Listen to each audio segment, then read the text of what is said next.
Au niveau mondial, le nombre de migrants a explosé l'an dernier. Selon le Haut Commissariat aux réfugiés, les personnes quittant leur pays d'origine étaient environ de 2 millions dans les années 50, 20 millions dans les années 90 et 53 millions en 2015. Rapporté à la France, ce serait comme si la quasi-totalité de la population fuyait l'Hexagone.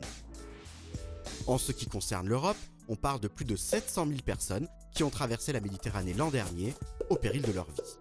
Tandis que cette déferlante secouait notre continent, une polémique est rapidement apparue. Fallait-il parler de migrants ou de réfugiés pour parler de ces hommes, femmes et enfants massés dans des embarcations de fortune dans l'espoir de rejoindre le centre de l'Europe? La différence est importante, car si tous les réfugiés sont des migrants, tous les migrants ne sont pas des réfugiés. Expliquons-nous. On parle de migrants pour désigner toute personne qui quitte son foyer, qui se déplace d'un lieu à un autre. Un migrant peut quitter son lieu de vie volontairement. C'est le cas notamment des migrants économiques qui déménagent pour trouver du travail dans l'espoir d'une vie meilleure. Certaines migrations sont aussi forcées. On part de chez soi pour échapper à la guerre, à des catastrophes naturelles.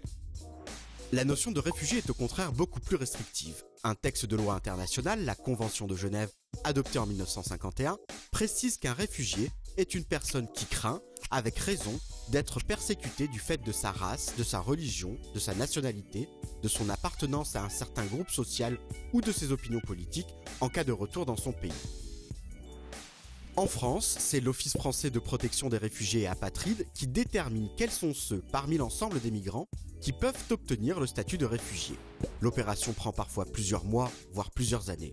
Mais cette attente n'est pas vaine.